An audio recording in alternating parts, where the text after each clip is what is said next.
Since 1909, Hargrave Military Academy has been developing young men into leaders of character, prepared for lifelong success. Let's take a closer look at the campus and facilities. Camden Hall is the hub of the Hargrave campus. It hosts dormitories on the top 2 floors, classrooms, the military office, which is the heart of our residential life program, and the Davenport Administration Center, which has offices from the President's Office, Registrar, Business Office, Academic Dean, Development Office, Chief of Staff's Office, and the Admissions Office. The Academic Learning Center is a designated space to support cadets' success in their academic endeavors. Cadets and classes use the space for studying, group projects, workspace, and study hall. Also online learning support and academic support specific to the needs of each cadet. The Landon Davenport Science Center, the home of Hargrave's CIS program, as well as all of our science labs, the Distance Learning Center, and the Information Technology Department. Hargrave Center for Leadership and Ethics is the heart of our character and leadership programs. Hargrave is the only high school in the state of Virginia certified as a National School of Character. The Owen R. Cheatham Chapel is the heart and soul of Hargrave campus. In addition to hosting important events like graduation, baccalaureate, and award ceremonies, the chapel hosts twice weekly chapel services and special events like Spiritual Emphasis Week and concerts throughout the year.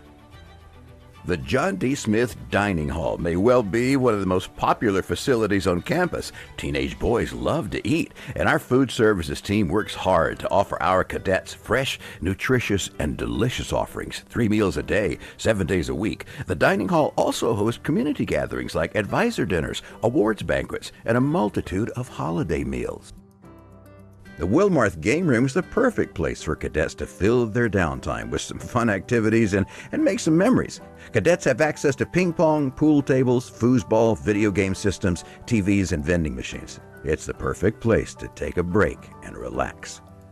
As a boarding school, the dormitories, or barracks as we call them in the military model, are the real home on campus. Students typically room 2 to a room. The dorms are a safe, clean, and secure place for our cadets to reside during their time on campus. The military office is the hub of our residential life program. Cadets can come to the lounge and hang out or watch some television, check the daily uniform and schedule on their information board, and meet with the commandant, the dean of students, or check in with their TAC or cadet leadership.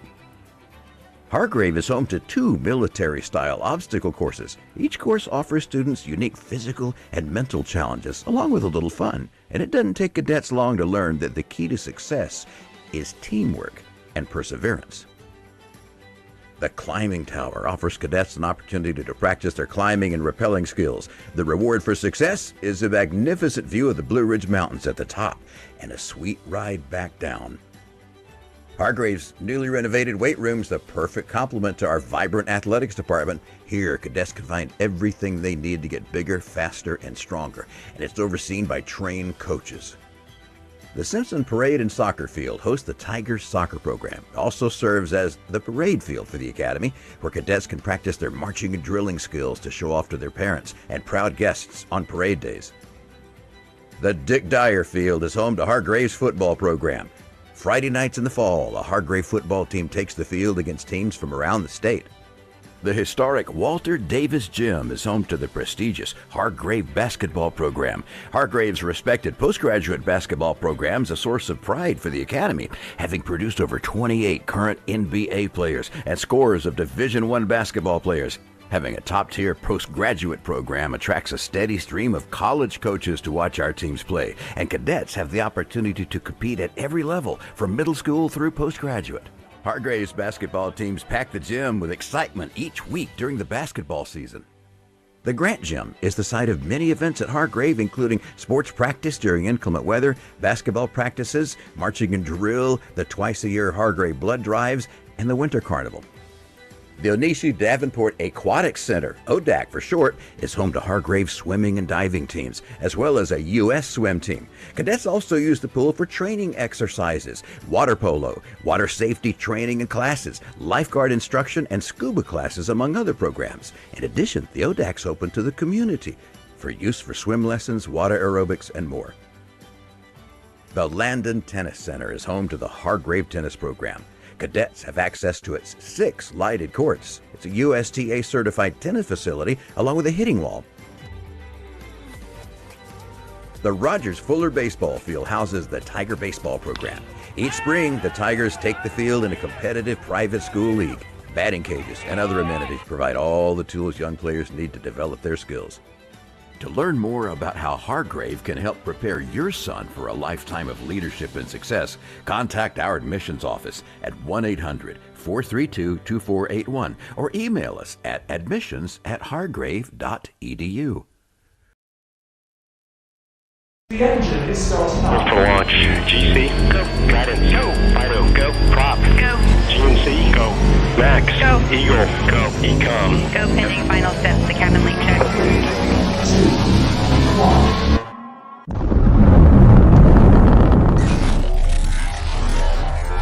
Is there anyone here that would like to communicate with us? Can you give us a sign?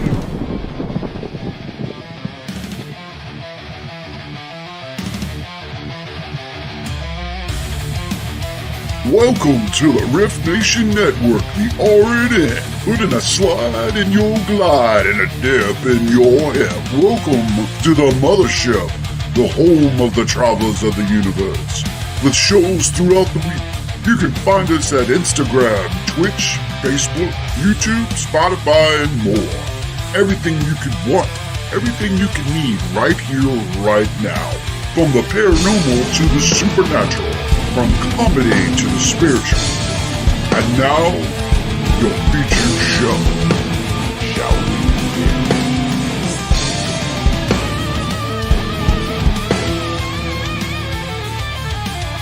It's showtime, folks!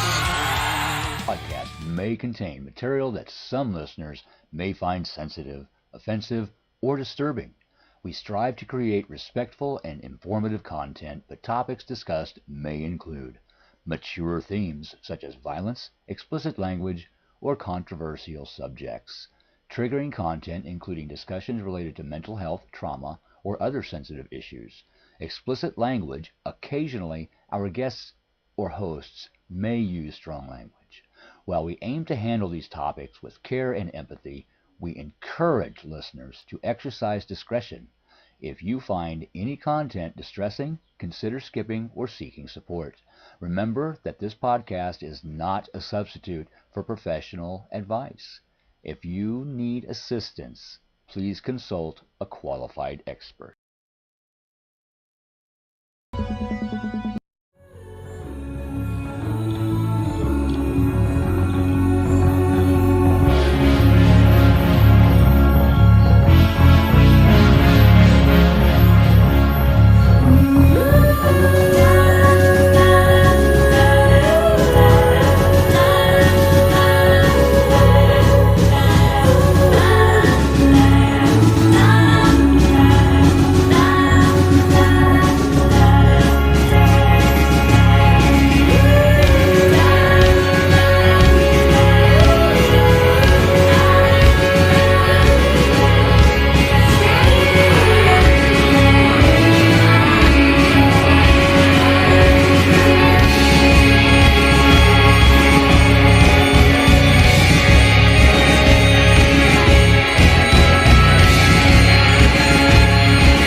Good evening, travelers and those alike. Welcome to our show. I'm Ed the Hitman Odell. And I am Rhonda Harris. And we are live right here on the RNN, the Rift Nation Network. Yeah. Hello. I see you all. Welcome to the show. Thank you for joining us. That's right. That's right. Thank you. We appreciate you being here. It's going to be a great show. We have a wonderful network friend that will be joining us here just shortly. It has been interesting with the energies and changing, travelers, and we're aware of it. Rhonda and I spoke about this afternoon, and I think we'll touch on that a little bit. What you're experiencing is a little bit of what was then is now, and what is now shall be in the future. There's a lot of changing, a lot of energy shifting that's taking place, and this is serving a purpose. It's not just happening for no reason. It's serving a purpose. Remember that. Rhonda, how do you feel about what's going on? I mean, it's been a different kind of energy. I think everybody's been feeling a little on edge, but I think this is I think 2025 in general is all going to be about things coming out that need to come out, and everybody ended up on an even playing field. That's what I feel like. I like the way you just said that. I think that's a perfect example of what is about to and what is taking place. Hidden secrets, karma, all these things are going to come out. Personalities, what people are seeing. Perfect example. Now, Wednesday we'll be talking on what's going down about one of the big subjects. Well, several of the big subjects, actually. What you have all seen in a pattern in the last 4 months with locations and the individuals running those locations, how that's going about. We're actually going to talk about an attempted murder as well in the paranormal. Yeah. So, yeah, get ready.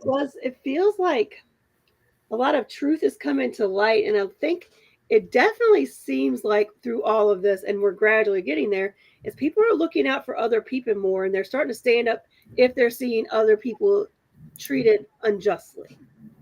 I see that myself. There's been a lot of letting things go. There's been a lot of repairing of past bridges. There's been a lot of people releasing things that are needed. And there's a lot of people out there that are embracing self and self-empowering themselves finally to help them grow, no matter what. We need that. Everybody needs that. And we are now truly experiencing that. So with that being said, I'm going to hand it back to you. Okay, let's see who has joined And us. see who's out there that's come to play with us. Hello, I see you all. Hello, Ashley Herndon, my love.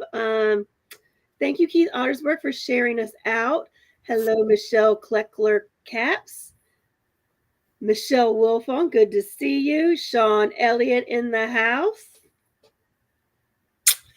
Thanks for joining us. We have some amazing travelers. And if you're just watching and going, what the hell's going on? At least pop in the chat and say hello.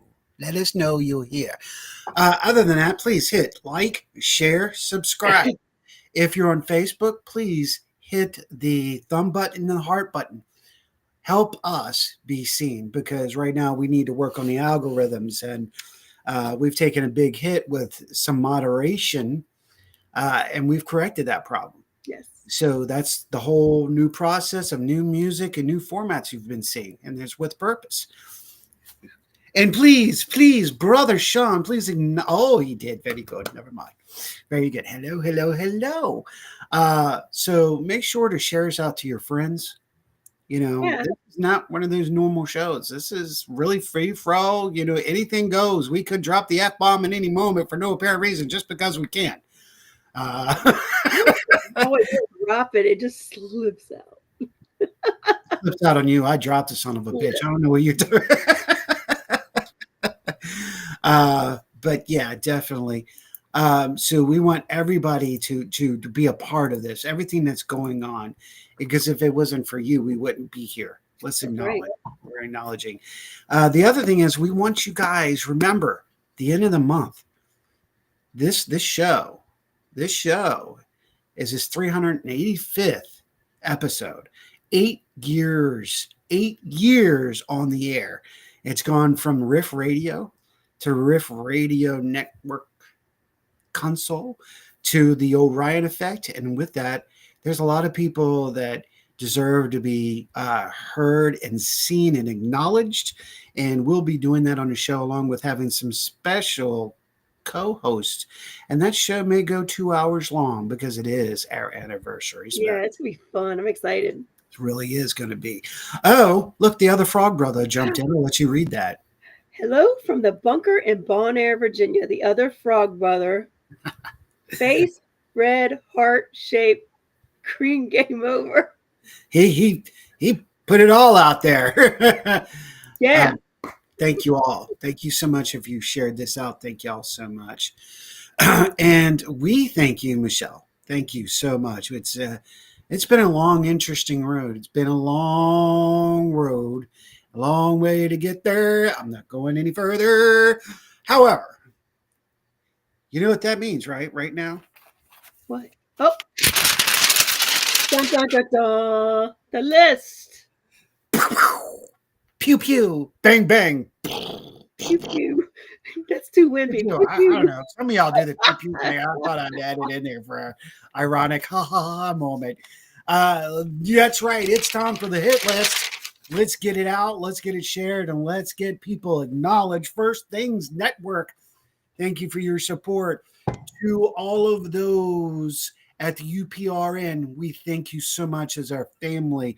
The Paranormal Network, thank you so much for being a support and sharing us out and being a part of the family. Sacred Spirit Network, thank you. Thank you for being a part of our family, and thank you for participating and promoting us. To the staff members who are constantly here, they got to be known. Ashley Herden, we thank you so much. Renee Cody, thank you for all the hard work you do constantly. Your efforts are appreciated. Let me tell you what, I'm going to throw that out there because we were having so much trouble with music trademark. And I don't know how long it took her to sit there and go through all of it to figure out one beat of music that was causing the problem. But she is a rock star. She found it. She helped the network, and she was like, I found it. This is the issue. And Susan and I were on it like dogs on. We won't go any further than that. On a boat. I like that. That's good. So Renee gets a special recognition for that and all the hard work she does. And Keith Ottersberg from the network, thank you so much for your constant support and sharing us out. And Susan Swambeck, Mama Sue the Raven, making sure we get on air and making sure everything goes right. Yep, keeping us all straight. That's right. Now, for all the travelers and those alike that have shown up here at last week's show, what an amazing show we had last week. Holy Mother of God. Yeah. If you missed it, go check out the archive. If you're in conspiracies, you want to believe the truth, you want to hear the truth, you want to know the truth about the Montauk experiment, Montauk Project, and all those connected, check out last week's show. Yeah. Chris will be returning back with us, and Chris Lateria, he's French-Canadian, so there's some communication, but he did an amazing job. Yeah. So for those of you who are going, well, I don't really understand his language, what was he saying? He's not Cuban, he's not Mexican, he's not Latino, he's not Hispanic. He's French-Canadian, and he was doing the best he could with understanding English to French, and I think it was amazing. Yeah, go download his ebook. I tell you what, I don't think any of us that are Stranger Things fans will look at season 5 the same. I am so thankful that Sarah has not watched Stranger Things yet. Oh no! Oh yeah. Well, I mean, I think we're all going to do a little catch-up sesh before it gets here in October. Touche. A little rerun. That's right. And for all those that are trying to understand, Stranger Things is based off the Montauk Project. Okay, the kids and the adults and all that took place. Man, did we find some stuff? So we're going to dive back into Montauk in the future because there's even more shit out there that needs to be uncovered and dusted off. And certain people need to be held accountable for trying to discredit those who were there, try to keep things secret. Remember, we talked about secrets are coming out. The dirt's being moved away, and we're seeing the truth. Wow. Let's get up in there. I'm going to grab a couple of these. Try to get you a clipboard like Jericho list. Yeah. Well, you know, actually, okay, I see where you're coming from with that one. You need a clipboard. Sooner or later, the new studio will have looking freaking stickums everywhere. It was a great show. Thank you, Ashley. Oh yeah. See, a lot of people are popping in. Yeah. It was a really great show. I want to thank you all for actually jumping in there and talking it. So now for the hit list. All those who were here last week that didn't acknowledge what we could see. Chris Fox Roden was in the house. Steve Biff Saunders. Michelle Klecker Caps, she's in the house. Daniel Long was here. Michael Brooks is here with us. Robert Odell, the other Frog brother, of course, was in the house. Jensen Roy. Denise Mitz, which I didn't even know she was here. She's been a long-term traveler. Debbie Altzer. Kev Cason. Always using him. Waiting for him. You know, someone we haven't seen in a while is Steve White. We're like, where the hell are you, Steve? What the hell? Oh, yeah. Yeah, we're going to have to message him and go, you know, we got you in 3 weeks, you little bastard. That's our brother from Down Under with another mother. Also, and speaking of, now this is someone you have not met yet, but I'm pleasantly happy. Speaking of another Australian who just started turning back into us, Tracy Smith. I've known Tracy for many of years with the paranormal and general conversation, and to see that she had tuned in last week made me smile. Really made me happy. Again, a sister from Down Under. And Heidi Gould, we'll never forget you, Heidi. Heidi is an amazing woman who does it 24/7. R.I.F.T. Things. UPRN. She promotes so many podcasts. She needs to get a little bit more credit than she gets because she is constantly tagging, making sure people see these shows. So Heidi, thank you so much. You and Michelle, y'all work your magic, and we're indebted to you. And to Zachary Renfro, thank you for all being here. That's the hit list, and let's get on with the show, shall we? Time. Shall we? Do we need to go any further, or shall we just right into this? Let's go. Okay, I think so. I think you're on that. You know what? It's time. Good afternoon, Doctor. Would you like to introduce our guest for the evening, sir? Afternoon. Of course, I'd be happy to. Ladies and gentlemen, tonight on the Orion Effect, we are joined by a truly intriguing guest. Nick Mulae, a master of horror and a rising figure in the paranormal world, has combined his passion for chilling films and the supernatural to create something uniquely captivating. With a deep love for the great horror directors, John Carpenter, Wes Craven, and George Romero, Nick brings a wealth of knowledge and excitement about the world of fear, both on screen and off.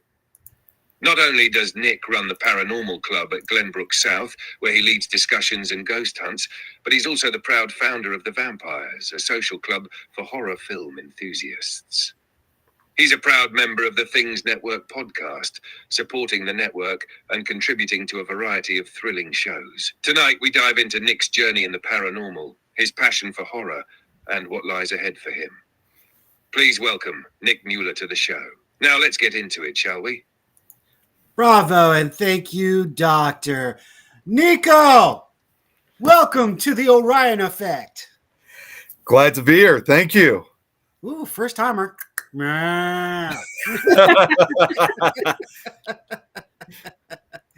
How first and foremost, hey Chris, first and foremost, how are you feeling? I'm feeling a lot better. I know you probably knew about what happened to me a few days ago, but I'm finally able to move around a little bit more. I've actually you guys are the first to know this, but I don't have to use 2 crutches anymore. I just got to use 1. So I'm making an improvements. Rock on, brother, man. Rock on. As long as you're feeling better and you're showing the improvements and you know the direction, that's what matters. That's exactly. For those who don't know, Nick is a part of our sister network over on the other side of the block right there, Things Network, created by Jeremy York. And Jeremy is in the house. What? Amazing shows. And Nick, I'm going to say, And I wanted to wait till you were on. And this is, wow, I'm actually getting a little emotional about this for saying this. And I can't believe that. Yes, I can. We all know me. When I speak the truth, I get a little sensitive.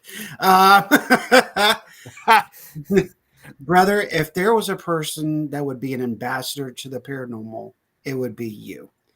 Your unity, what you crave, what you do, what all of the communication, all the people you work with, and how you hold yourself is truly an honor. And I would be the first to say I would be honored if you would have been the ambassador for the paranormal. I've actually have gotten quite a number of a number of other investigators who said the same thing, and you never know what could happen in the end. But it's always, to me, I always see myself more of a messenger than anything else, I would say. But ambassador is another idea. I mean, there's others who said I should be a leader or something like that, but ambassador is first time I've ever heard using that term. So that's really fascinating. Absolutely. I've gone and I've been with you for 2 years. I've watched all of you. I've watched you and Jeremy and Adrian and everybody over in that network work so hard to put on just your own shows and being yourselves. That I've grown to highly respect the network itself and all of you over there on the network. All those, including Haunted Japan, to add that in there, and all the other. And you do another great podcast over there where you talk about horror movies, etc., with your crew.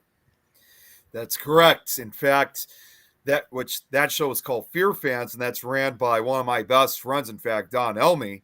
And that show, to me, I mean, it's a nice different direction, even though there is sometimes the paranormal involved with that subject matter.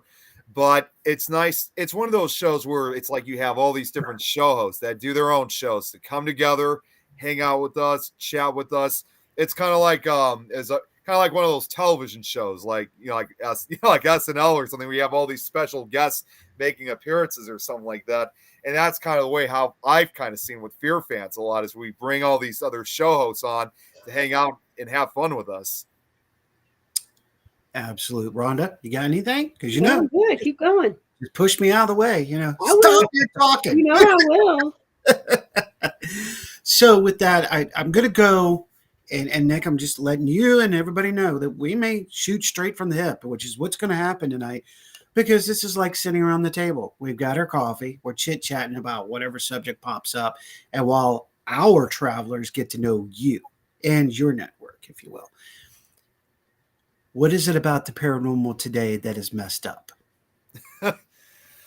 I would honestly say, and I actually brought this up a few days ago, is obviously, I'm sure you guys know all too well about what's happening, unfortunately, with the Villisca Axe Murder House in Villisca, Iowa, and how it's being taken possession from these ignorant individuals that probably, from what I've heard, don't even seem to know half of the things they're doing compared to the previous owner, who actually knew how to respect the location, knew how to take care of it, open it up for people like us, but most importantly, respect the spirits inside, especially considering that they were brutally murdered in that house over 100 years ago. And for these people just to take it upon themselves and kick the owners out of their property and just have it all to themselves. And a lot of times, seeing them just in for the money. And of course, to some degree, with some other investigators, unfortunately, out there that are trying to do it for the fame. To me, I think that's what's really messed up. So what you're saying is you're feeling like the economic and entertainment side is trying to smother the rest. Is that what you're feeling? In some degree, yes. I mean, like with a lot of the paranormal shows, I mean, yeah, there are some that actually know what they're doing for the investigations, especially like a lot of the older shows, because I always prefer the older ones. But just some of the other ones, though, particularly one on the Travel Channel, I think we know, ran by a crazy guy, as we all know. That I used to love the show back when it it ran, when it first ran, but now things have fallen apart and I just don't watch it anymore. And I just see it more or less with just entertainment for that particular show. Okay. I value your respect. It's really sad when they kick owners out. And like, I had the opportunity in October to investigate the Lizzie Borden house, which is tied up with a lot of the same things. And there were some things, like, I had a great time. I think the people that were they were great, but there were some things inside there that made me go, oh my gosh, this is so disrespectful to the spirits. So disrespectful. So with that being said, let's take it down there, because we're here together for a while, and we're going to get into the movies. We're going to get into the network. We're going to get into your shows. But with that, we started this out. Let's keep this rolling. With that being said, Rhonda and Nick, what you just said, it does lead me to look at other things, if you will. How do y'all feel about these individuals that are wanting to, per se, trap the spirits at that location? What's y'all's input on that? In other words, they don't allow, please don't come in and try to let the spirits go or move them forward. How do y'all feel about that? Way how I see it, at least for myself, is that, like the idea of trapping spirits in a location is, I mean, obviously, yes, there are times where you have spirits who choose, like who have the decision of wanting to remain at these locations by choice. But it's, so if they want to stay, that's their decision to make. But for anybody, that's trying to trap them in to the point where they don't have any means of escape, just so they can have more of this evidence, I just don't think that's right, in my personal opinion. But trying to set those that are, trying to set those free is probably a better decision to make, because people obviously.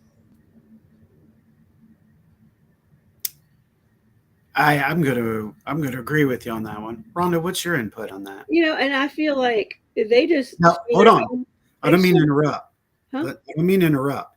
But for everybody, you must understand, Rhonda works at a location called Belgrove Plantation that she works with the spirits there. So this is coming from her point of view, and we're as a location individual on the board. Well, so I just kind of feel like the fact that they say they're trying to trap them there, and this is just from my spiritual work as well, they kind of make themselves look silly when they say that, because you cannot move on a spirit that does not want to go. If they want to stay, they're going to stay. If they want to go, they're going to go. So to me, I'm very much with Nick. It's just like, what they're trying to do in theory is wrong, but at the same time, they really, I don't believe, can do it if they want to. Yeah, excellent. You want to read these questions out, or? Yeah, sure. You read better than I do. Let's see. Renee said locations become haunted attractions, and then the paranormal becomes a sideshow. Exactly. Wow. Hold on. That deserves that one. What in the world? What is going on with this board? The board just went blah, blah, blah, blah, blah, blah, blah, blah.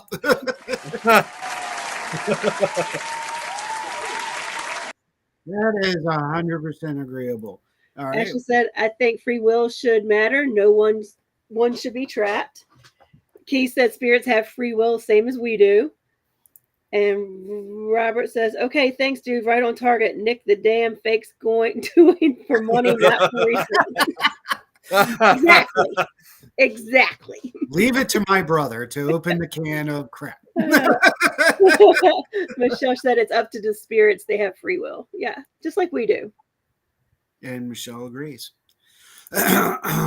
So, Nick, you've only been in the field for about 5 years, right? Actually, it's been much longer than that. I just entered my 20th year, as a matter of fact. Wow. So the bio's wrong. Bad. It was probably from an earlier post that maybe I made all those years ago. It could have been. I was doing heavy research. I'm like, oh, all right, great. That's good to know. So that's telling me you're right up in there with a lot of these old schoolers and how you feel and you're experiencing things. Absolutely. Absolutely. With that being said, what is your fondest memory doing the paranormal research, if you will? Excuse me. So my fondest memory, I would have to say, because considering I've been doing it now for 20 years, I would probably have to say, and I say this a lot for, on other shows, but I'll say it in this occasion, was my very first full night investigation I ever did. And that happened to be, and what better way to have a debut like that than being in one of the most famous haunted locations in the U.S., if not the world, and that's undoubtedly Waverly Hills Sanatorium in Louisville, Kentucky. Okay. And at the time, I was only 17 years old when I went to that location. And I don't know what it was about that night. Again, I still consider that one of my best, even to this day. And this was back in 2010 that I went. And it just seemed as if, because it was almost like as if it was a wish that came true. Because by the time that I kind of rose through some of the ranks, and even though I did some investigations, I didn't necessarily have like a true full paranormal encounter. And although I was getting up to that point of wanting to believe in a lot of this stuff, I said, in order for me to get to that real rank of being a full believer, I really need to have my own experience, for me to become a full believer. And so you started as a skeptic then? Yeah, like everybody else, I was, even as a young kid, I didn't really believe in a lot of this stuff. I mean, yes, I grew up with horror movies, which I started, about 6 or 7 years old when I first started doing that. But it really wasn't until I was about 12 when it really started catching my attention. That's when I started really, started studying a lot of this stuff. But the ultimate test for me was, like I said, at Waverly. It just seemed like the time that we went, it was like the stage was set. And it was like my wish really came true because we had so much activity that occurred that night. And it was even better because when we went, first off, this was what I actually had to be 18 and over to go, but I know that's kind of changed. But even though I was a few months away from turning 18, it still didn't matter. I saw what Jeremy said in the comments. I'll get to that in just a short while, Jeremy. Yeah, so when we went, I mean, we had a number of investigators with, and one of the first thing that actually happened at Waverly was we were assigned to go up to the 4th floor. And of course, I already knew that was said to be one of the most active areas in the entire building. So when we got up to the 4th floor, my dad and I, and just a few other investigators, as well as a guide, had told us saying, it would probably be better if you had the lights off, because we had flashlights on, and we shut the lights off. And after my eyes began adjusting to the darkness, because it was already pretty late at night, I start seeing movement all over the location, all over the place. And as I started to adjust even more, I start seeing that these are figures going by, which I was told they're shadow people, like moving different directions. Some were moving to the right, some are moving to the left, and some were coming towards us. Others are coming away from us. And I thought I did all my studies on Waverly. I didn't know until much later. But there was one particular figure that I did notice that I'll never forget that seemed to be crawling on the ground. And I'm like, why is that one a creeper compared to the, yep. I didn't know about that time that there was something called the creeper that was there. But I was like, why is that one crawling? All the other ones are like gliding across. And what's even more amazing, and this is something that I'm still trying to get access to, because this was 2010. Obviously we didn't have Facebook Live at that time. So, but I was fortunate enough you're right. to capture a lot of this investigation on an old video camera, which was like an old VHS camera from like the late 80s, early 90s. And although it was old fashioned, it did, however, still have night vision on it. So that was a plus. Yeah. And you could, because it wasn't cheap back then. It wasn't. It definitely wasn't. And you could hear me on tape, like gasping of what I'm seeing. And it's not a gasp of fright. It's like, it's an actual gasp of excitement, because seeing this kind of stuff really for the first time, it was just truly such an unbelievable feeling, because I really had to stand there and think to myself for a second, thinking like, am I really seeing this? And Right.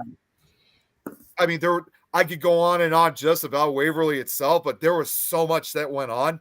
And what made it that night even better was probably about 2 or 3 o'clock in the morning.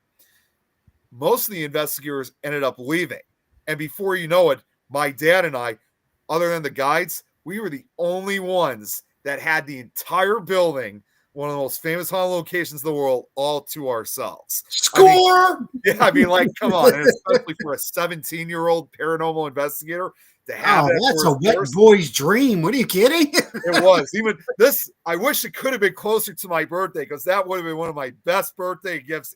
We went in August. My birthday isn't until February, but still, that was just like a true dream come true. And it's very rare that for new investigators that are entering the field to get to have that opportunity. I 100% agree with you, man. 100%. Especially for those who've never had an experience before, to have those experiences then. Some have their experiences later in life, some, earlier in life, some don't even have an experience, while others, their life is filled with experience. So, yeah, absolutely.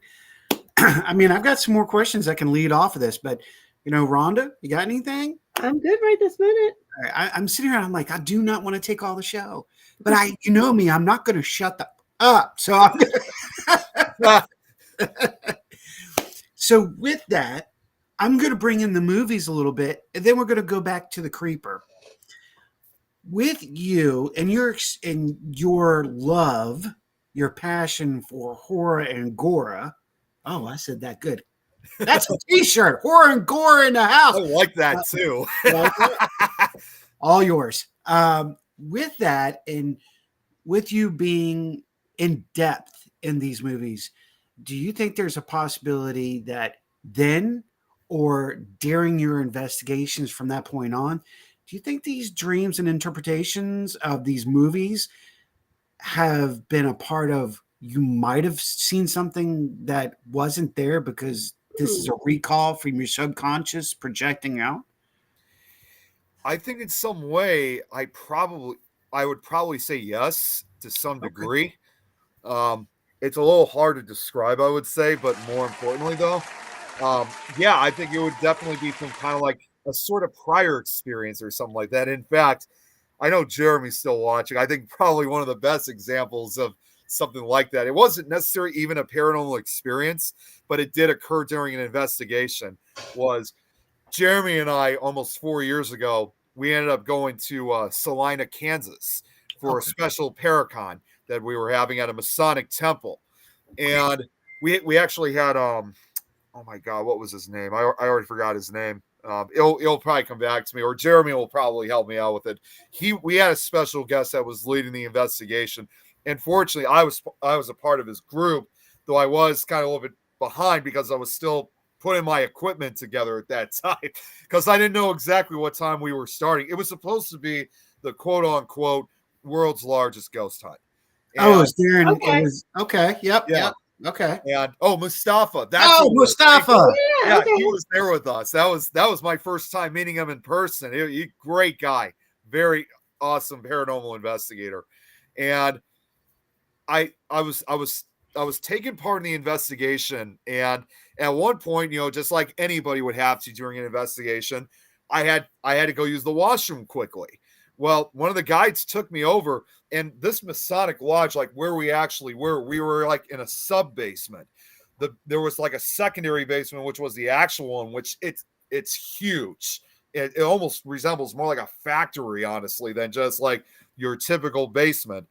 So we were about to gather up and head up to the next floor. Well, after I was done with the bathroom, I walked back out, and everybody's gone, including the guy. I'm like, where the hell did everyone go? Oh, no. If that's not bad enough, all the lights are off. So it's total darkness. And I'm walking around carrying my case with all my equipment around. And I start kind of like, hello? Is anybody here? And just when I thought I was finally getting back to like trying to get, because now I thought, well, they must have gone upstairs. Unfortunately, you have to remember Masonic lodges are huge locations, including their sub basements. So, and the fact I've only been there for like a day or so, I'm not really, familiar with this location. So just when I thought I was finally getting up to the stairs, I'm getting deeper and deeper into this basement. So I'm like not even going the right direction. And that's when I start getting a little bit nervous because it's like a maze, basically. It is. In other words, I wasn't concerned about encountering anything paranormal because I'm so used to it now. I was more concerned because I was practically lost. And all I'm just thinking at this point is, how in the hell am I going to get out of this basement? And yep, like what Jeremy just said, the basement of the temple is like a maze. If you're not paying attention, you will get lost, especially when the lights are off. It took me probably a good 2 or 3 minutes before I finally found the staircase. And as soon as I did, I just bolted up the stairs. But, I will say, if I had time, this probably would have been the perfect opportunity to just do like a solo investigation. But because we were kind of on a schedule and another group was coming out, I knew I didn't have the time to do so. But I will admit that really was kind of like a horror movie waiting to happen, because that situation really is. That's another t-shirt right there, a horror movie ready to happen. Yeah, waiting to see if there was a staircase or some kind of exit or something, and I couldn't find any of that. To this day, I should have filmed it all like live on Facebook, because it could have been like one of those found footage horror movies. Yeah, that's what Jeremy said. He was the first person I ran into, and I'm going to be honest with you.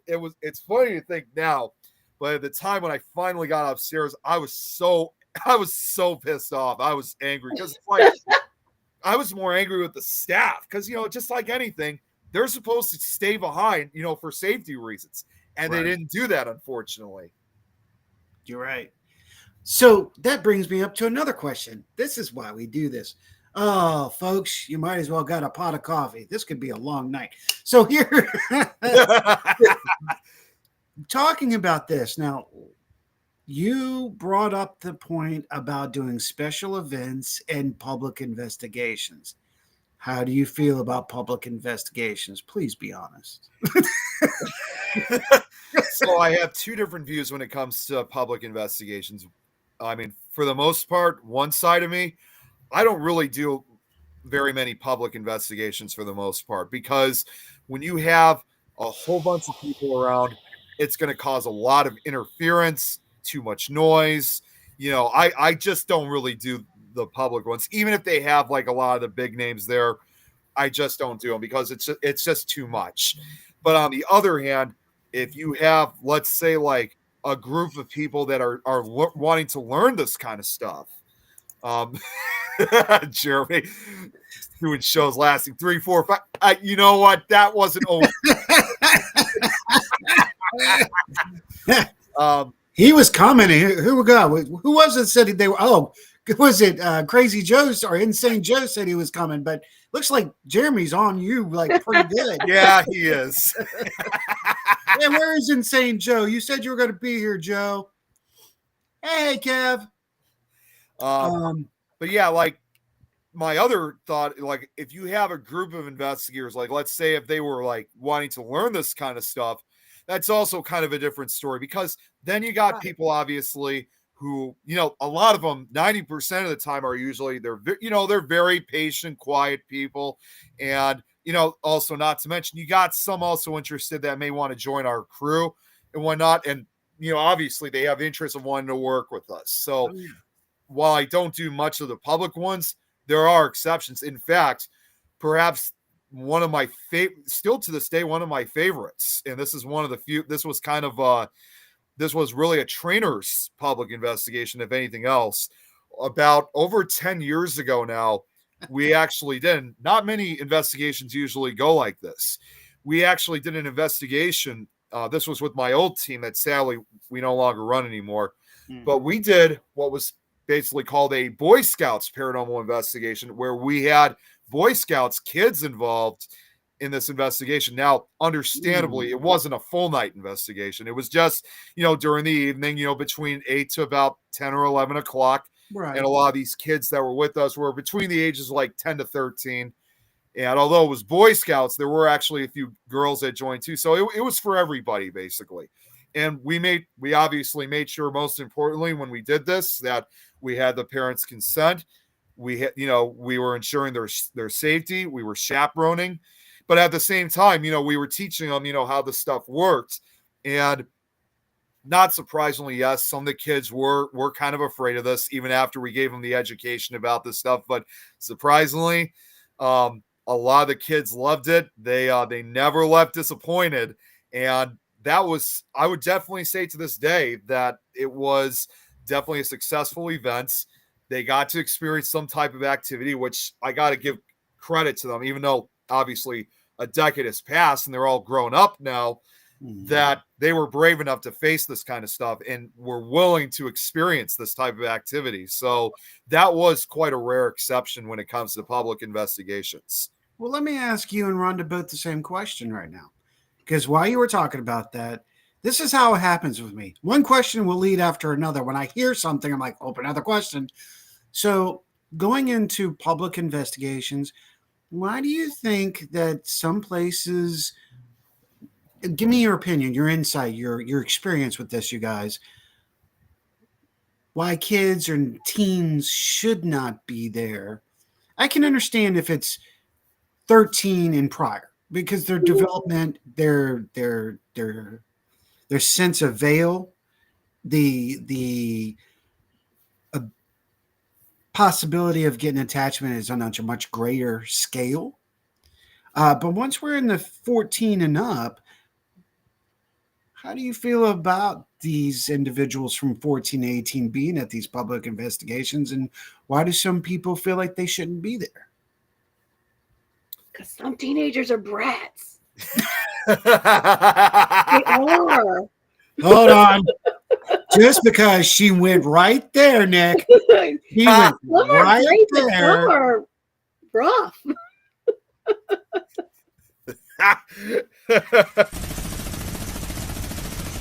I love the sound effect. She went right there. I mean, I think it's up to the parents. Like, parents should know whether their kids are going to behave at something like that or not.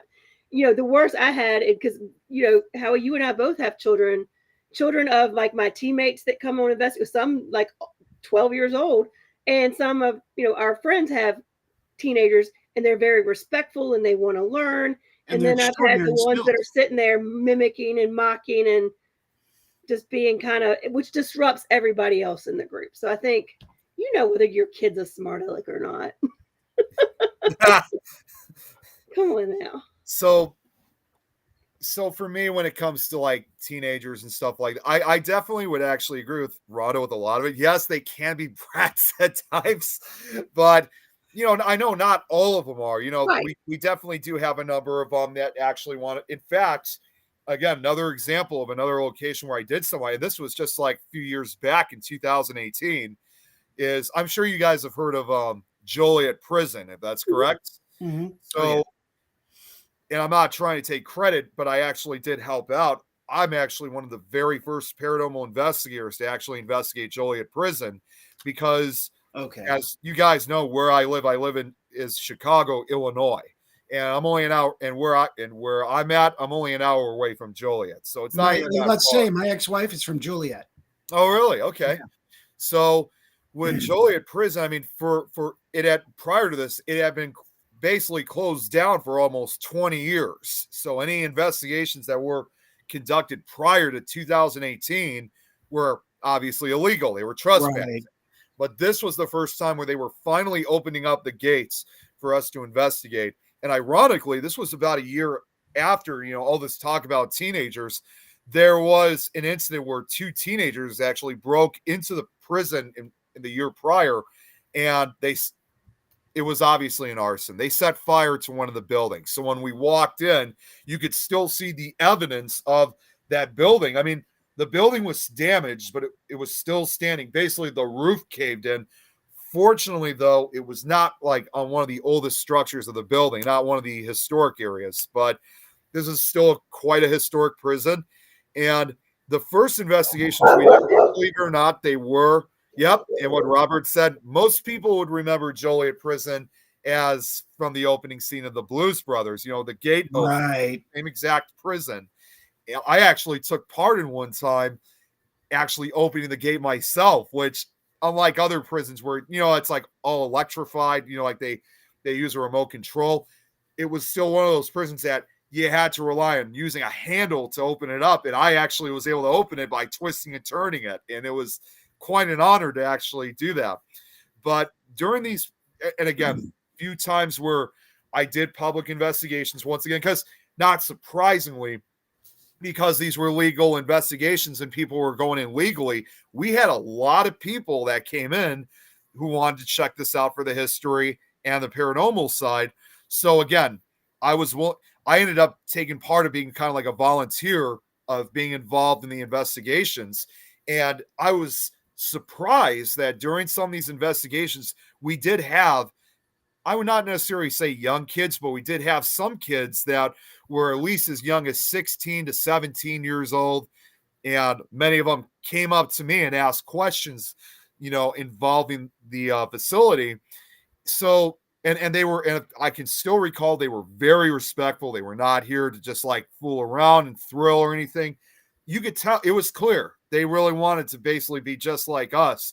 So I would say, to go back to the main question, when it comes to like, certain high school teenagers, there definitely are some ones that I think I would say, like, if I was to look at them, I think, what, I think these kids would be perfect. But for any of the others that you could tell that they're just looking to cause trouble, it's like, yeah, nope, if you're going to fool like that, you're not coming in with us.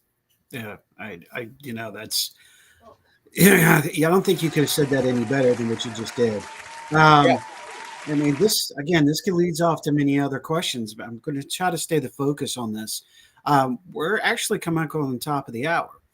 Nick, do you have time to continue this conversation after the top of the hour? Yes, I got all the time in the world. I'm good. Okay. I have to ask this because we are scheduled only an hour. However, we do know, I have the power, that we can go over if this discussion continues like that. And I'd rather continue this than to go, oh, Nick, let's have you back. And we start all over again a couple of weeks or months down the road. So let's continue with this wild ride. So at 8 o'clock, we're going to do a 4-minute break. We'll come back and we'll continue the discussion. So with that being said, there's something that I have noticed, which has been positive. Holy shit. Did I say positive? Holy shit. Yes. About the paranormal and the younger generation. They are now getting their own ghost hunting crew together. They're respectively doing the things right, unlike 15 years ago. Now, I bring this up and I'll get y'all's opinion. Trend. Let's go 15 years ago. Houses burned down. Mansion in New Orleans of the magnificent voodoo queen herself burnt to the ground. Other places burnt to the ground because these people broke into the location, wanted it, and maybe not intended, the word used, maybe not intended to start a house fire, but wanted to get warm, and they had the lack of knowledge of control, and they don't know how to put things out properly, or they're in a location that is dangerous, hence Desjardins in Stanton, Virginia, that it is very harmful if you break into yourself. But have you noticed that we don't see that nearly as much as we did before because they're learning. They are actually participating and they are getting together with those of us with the experience and wanting to learn.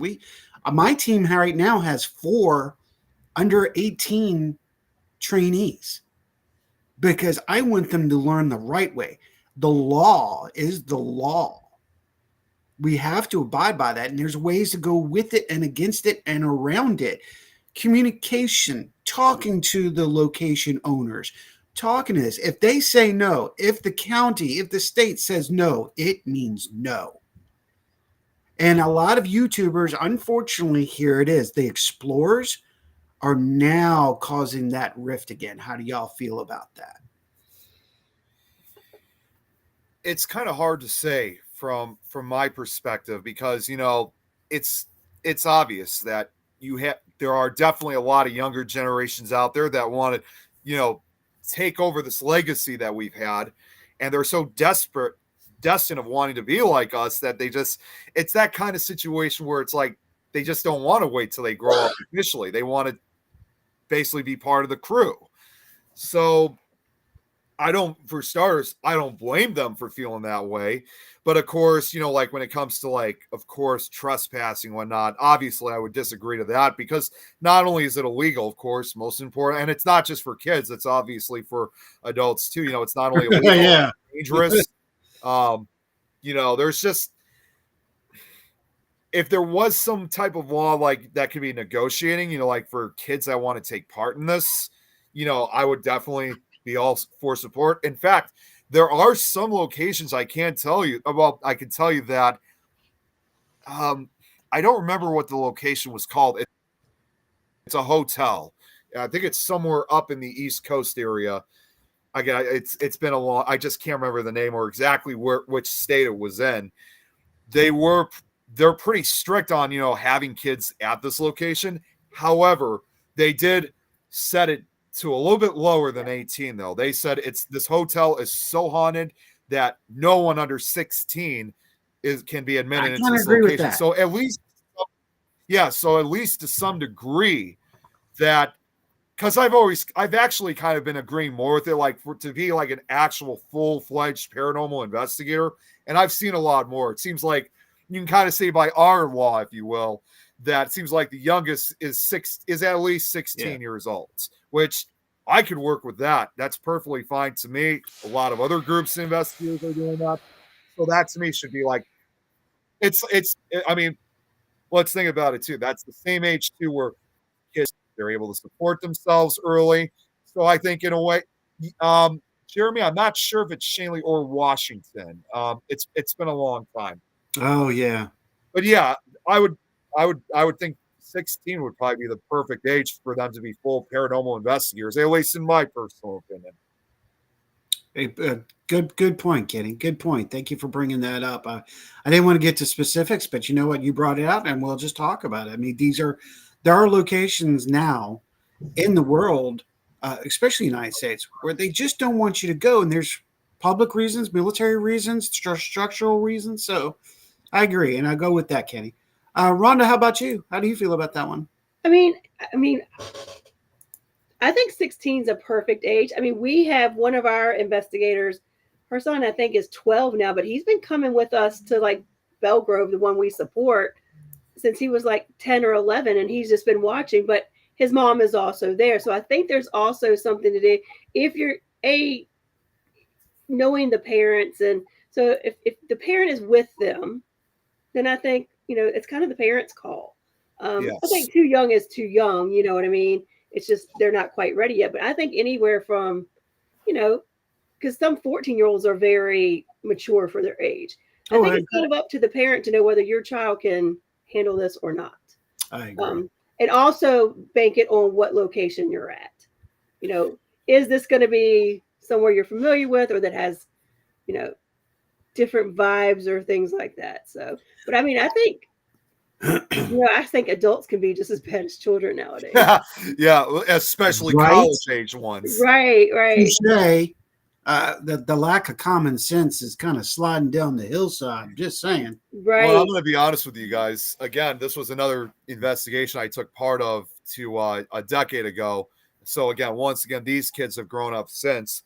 We do something. Well, and in fact, one of my old investigator friends wants to do this again. In fact, even though it's probably going to be a different group, but we used to do something that were called cemetery crawls. Which the cemetery crawls that we did, it was just, hey, Robert.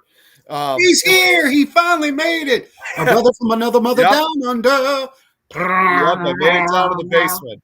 I made it down to the basement today, Robert. I'm able to use just one crutch now, so I'm able to put some leverage on it, so it's getting better. But anyways, the cemetery crawls, they were essentially investigations at cemeteries, but they were also kind of like it was not just paranormal, kind of like a history tour at the same time. Right. And I'm sure you guys know already, I do a lot of the history research on these locations. So I've been kind of like the tour guide in some way, shape, or form. Obviously, these investigations that we did at these cemeteries, of course, were only done during the day, which I was perfectly fine with because, as we all know, there are some investigators that prefer only want to do it at night. I'm willing to do it during, whether it's during the day or at night. It doesn't matter to me. It doesn't matter. Me too. Yeah, in fact, some of the first cemetery crawls that we did, of course, it couldn't have came at a better time. We did them during October, and it was getting close to Halloween. Not to mention, it was when it would be cloudy outside, so it would have that kind of eerie, kind of Night of the Living Dead kind of feel to it. Yeah. And it would be like, it would also, and considering it's October, it's a lot cooler then, so it's no longer hot. We don't have to worry about bugs or anything. So it was a perfect time. And among one of the first ones we did, we had a number of kids with us, and these kids, I would tell you, were even younger. Like these kids were like 7, 8, 9 years old. Some of them were not even 10 yet. And at the time, I was a little bit concerned, like having these kids, because I wasn't sure how they were going to react to this kind of stuff. But surprisingly, once again, they were more intrigued more than anything else. And once again, their parents were there, so it was obvious that, their parents were into this kind of stuff, and, everything that I was demonstrating to them, they were perfectly fine with. So once again, I would say, again, I'm kind of in between it. When it comes to like the cemetery crawls, because those, again, are during the day, I would say that's an exception, like if kids under 16 want to do this kind of stuff, but the full night investigations, I would say, yep, you got to wait till you're there. I think there's a reason behind that too. A good reason. And the cemetery crawls, yeah, like I said, it was during the day. We were out in a public area. It was a safe area. And, and of course we'd have our fun moments too, like when we take breaks and stuff like that. So it was a family-friendly related event. But like I said, the full night investigations, I mean, now so many years have passed. So obviously these kids have grown up since. So this cemetery crawl sounds like it does. Actually does. Yeah, they that was, I would probably say that would be almost like their trial period, if you will. Just to at least get started to some degree. Exactly. Well, this is what we're going to do, travelers and those alike. Those of you from the Things Network that may be your first time or second time, or all those from outside of the nation, we're going to bring you to the nation. Nope, almost went to a whole WWF thing on that one. What we're going to do now is we're going to take about a 4-minute break. This will allow you to get your drinks, go use the bathroom, chit-chat for a little bit. When we come back, we're going to jump right back in with Nick. We're going to get into the movies. We're going to continue a little bit more into the paranormal, and then we're going to just start wrapping everything up in a nice little neat bow to get ready for the debut, if you will. So, if you haven't already, and Brother Robert, I want to thank you for saying that. If you haven't already, please send us a heart, send us some thumbs. We shouldn't have to ask. We don't like to ask, but here's the thing. It helps the algorithms, both on YouTube and Facebook. So get out there, hit the thumbs, send us hearts, send us, even if you want to hit a hash mark, type in the hash mark in chat. Go for it. Get us out there. Sharing is caring, and that shows you love. And let's share the nation out to everybody. We'll be back just after this.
And we're back for the second half of the show. We thank y'all so much. Nick will be with us in just a minute.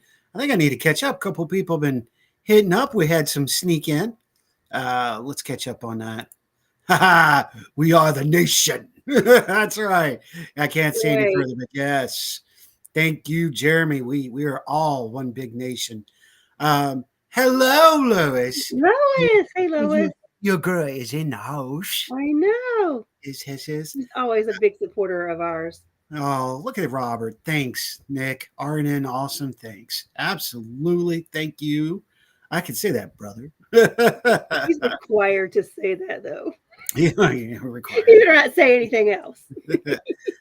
How would you like those thumbs? 100 in a box? I was going to say that, Jeremy. I almost said, like, because you was like, give us some thumbs. I'm like, man, don't go get some random thumbs. Yeah, like, careful with the thumb. Hit the button with the thumbs up, but don't go sending us some random thumbs. We don't take random thumbs. And here's the other thing: only do it randomly, because if you don't, Facebook's going to tag you and tell you can't do it.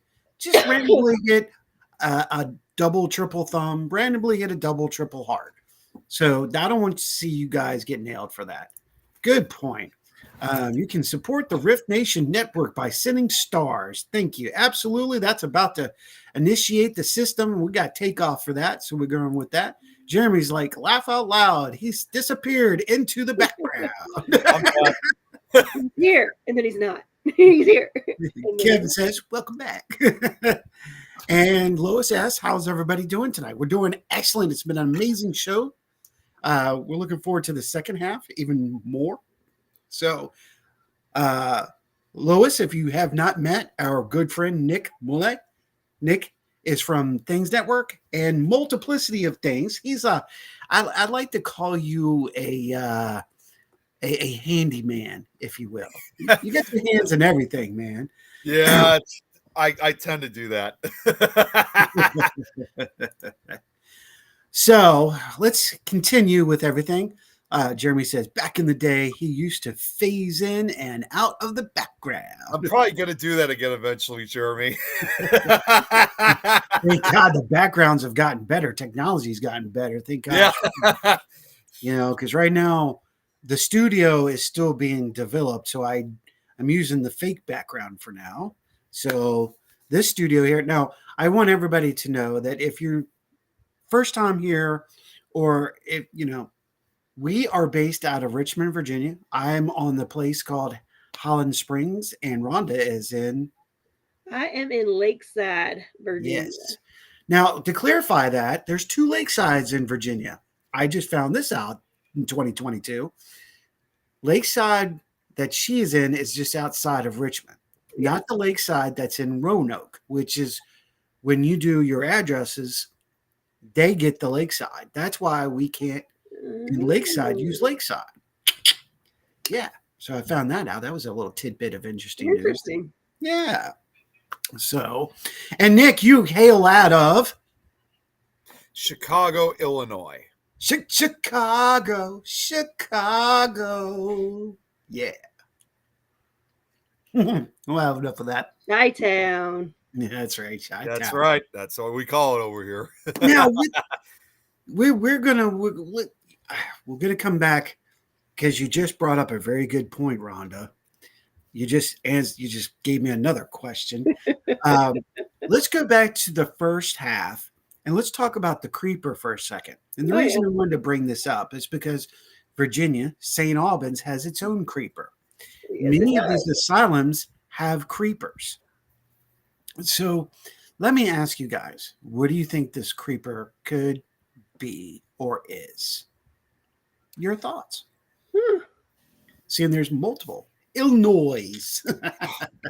Jeremy. You have to spread it all over the place. When it comes to the creeper, I would say, because there was one theory I did see about it. I might have been able to copy it. I just can't remember. It's been a long time since I've seen it. Mm-hmm. They said supposedly that the creeper may have been some kind of patient. Excuse me, that may have, may have had some kind of walking problem in life. I mean, obviously, I don't think we're ever going to really know the exact identity of what the creeper is. But they also have noticed too, like when they see it, it makes these clicking kind of sounds too. So perhaps maybe in life, if it was like a patient that had trouble walking, it probably, I guess maybe the way, maybe how it walked, it may have clicked its fingernails or something like that, which would hence the sound of the clicking that you hear from it. Okay. But that's just a theory of what it could be from what research. See, that's where I've seen the one at St. Albans. I didn't see it go across the floor. I saw it go across the ceiling. But that was my first thought. It was like it was a patient there who had some sort of either, because sometimes people that are amputees, they'll walk on their hands, or if they've never used their legs. Was it some kind of walking problem? Or then I just wondered too, because is it some kind of energy that just produces itself based off some of the things that happened in the location? What was very interesting is I did not feel threatened by it at all. Right. It was kind of like it was watching me watching it. It was more observing than anything. So it was it was more of a like, what in the world? But you said it better than me, because I went, what the it hell? wasn't daunting at all. So well, and I've heard that it crawls on the ceiling too, but I also did my more research on the creeper. I found out, I guess perhaps maybe I was just at the right place at the right time. You can kind of, I guess I was also one of the lucky ones to encounter it, because I was told that the creeper apparently appears more to women than men do. I've heard that. No, that's interesting. Yeah, but looking back now, it makes sense, because even though it was my dad and I well, I don't know if my dad ever saw it, I did. We did have 3 other paranormal investigators with. So that's probably what may have triggered it in some way, shape, or form to make its appearance. And for that reason, that's probably why I saw it for myself. That's interesting. There was 3 of us as well.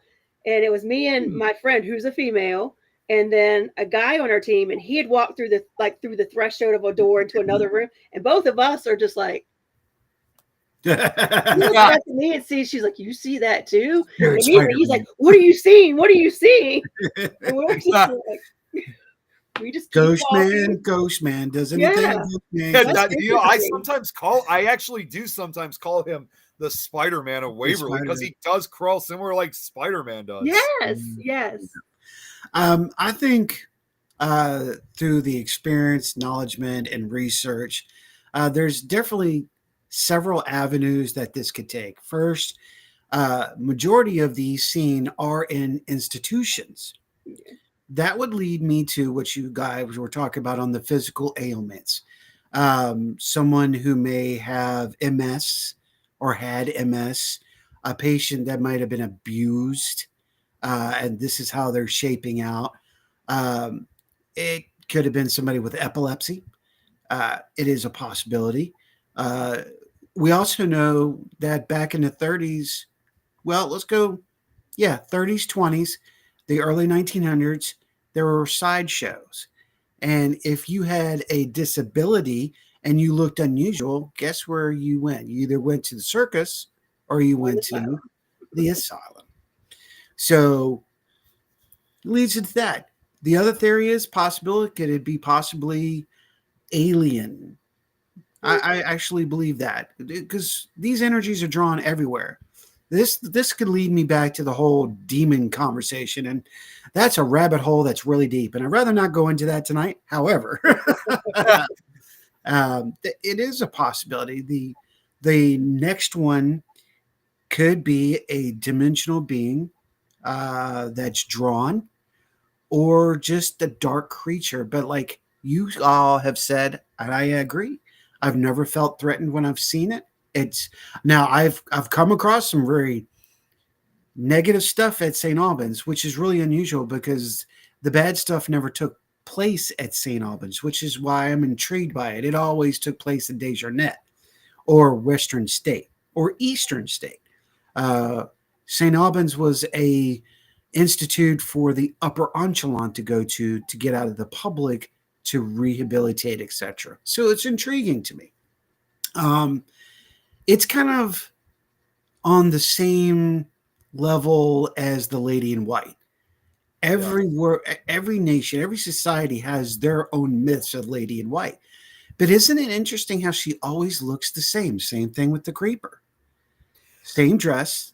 They look like not all of them. I take it back. I stand corrected. Majority of them look like the girl from The Ring, while others have that Victorian look. So I've seen 2 of them actually. I'm not surprised. Look where you live. I'm trying not to go there. I'm trying to be really good about this because I know about Chicago. We're making all these theories. Of course, we'll never know. But like, if we're all energy, right, and we can come back to a place and haunt a place. If I am energy and I'm a spirit, I might just want to walk on the ceiling and mess with some people. If I can do it. Well, Ed, I gotta say, it's funny you brought that up because I do watch this on the Travel Channel. I do watch Paranormal Account on Camera, and they were actually doing a segment where they were talking about the woman in white, how like every area or culture has like their own version of it. So it just brought back from what I was watching earlier this week. We did an entire show years ago on the Lady in White because I've seen her. I've been face to face to her, or to it. And the one that surprisingly, again, being in Chicago, we do have probably one of the most notorious women in whites, as well as / vanishing hitchhikers again in the country and out the world, and that's undoubtedly Resurrection Mary. Now, I've never actually encountered her. These other women in white that I've seen were from other locations, but I've been to Resurrection Cemetery numerous times. We've actually had some of our Paracons and paranormal like after parties at the bar just across the street from the cemetery. Chet's called Chet's Melody Lounge. Wow, yeah, they got that second level that's supposedly massively haunted. I know where you're talking. Yeah, and what's actually funny, even though I've never encountered her, again, almost 10 years ago now, during because we used to run an event that was called the Chicago Ghost Conference. It was ran by Ursula Bielski. She's trying to bring that back. It's been tough for the last few years. Last one we did was back in 2019, obviously right before COVID struck. It kind of changed it a lot. But for the Ghost Con in 2016, when we had our after party, which was also basically a Halloween party too, because it was just a few days before Halloween, I had an investigator friend of mine named Mary Marshall, who she actually dressed up as Resurrection Mary. And not only did she dress up, she actually went out onto the street next to the cemetery. It was like walking, like trying to reach out the we got pictures still to this day, which some of them have now become posters, as a matter of fact. And if you're gonna do it, own the part. Yeah, at that point, like what I remember was, and we're like all standing by the side of the road, just laughing so hard from this. And there were cars that were driving by, like some at high speed. It was late at night, so it wasn't very busy, fortunately. So only a few cars were going by. And the cars that were driving out, they would honk at her basically. But I don't think they were reacting because they were going along with the joke of Resurrection Mary. Yeah. She said that she was pissing more drivers off than like surprising them. And she even said she had one who gave the middle finger to her. So they knew. Oh, no, yeah. One night. So we have a question that's actually coming out of chat tonight. Let's bring it up. What do you think about the soul's reincarnation for multiple lives? Do you think that these souls have not completed reincarnation? Oh, that's a good question, Lois. That's a really good question. That is a good question. I have my theory on that, and it's interesting that you bring that up on this show. It really is. I'll let y'all think about it. I'll tell you what I think. I think sometimes we miss our jump. Okay, I think sometimes you gotta apply the science to their field and what we do, and it depends on belief and faith, and I agree.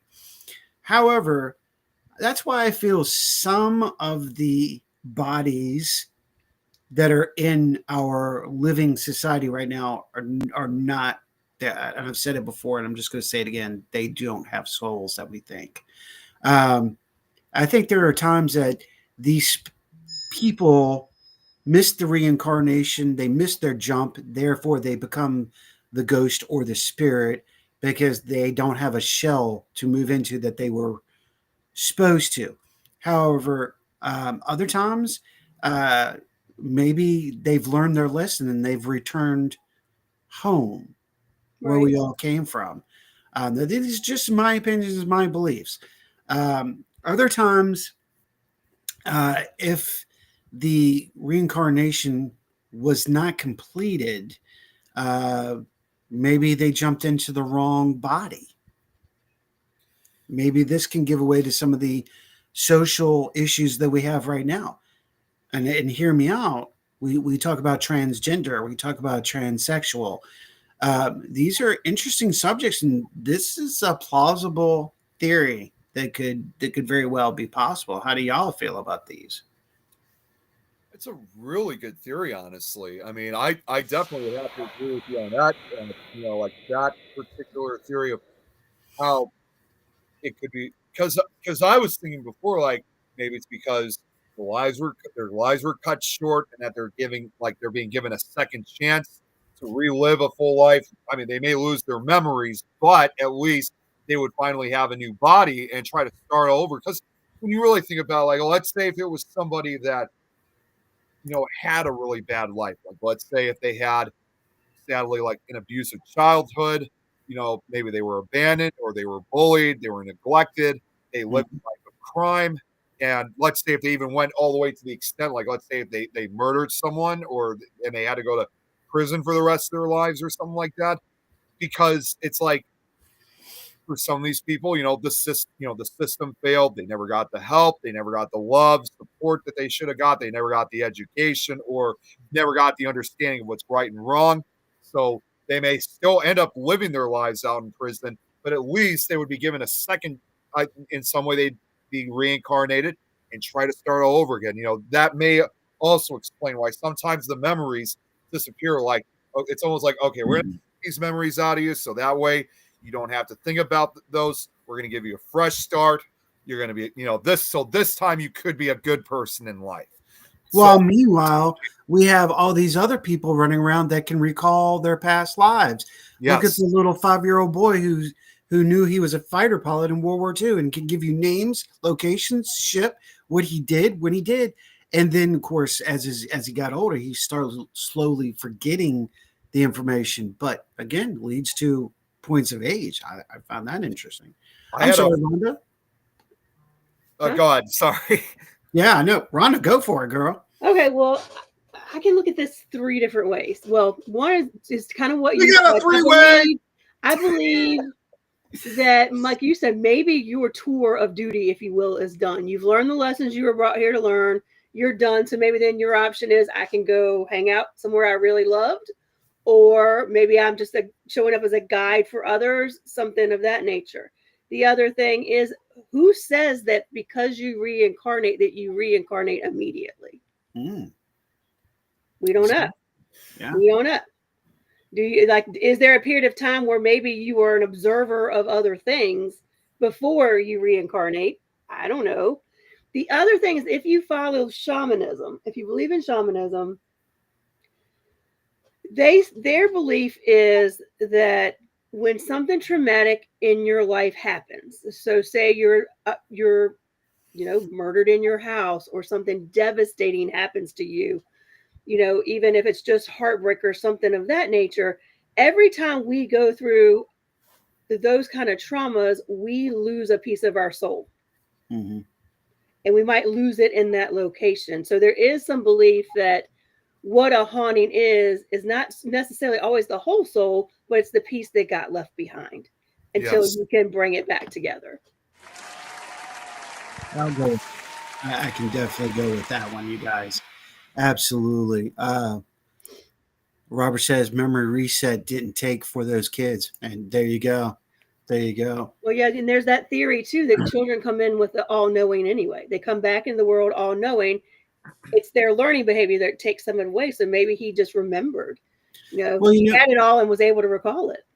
Well, you guys, they got this new belief system that's going out that the Earth is nothing but a penal colony anyway.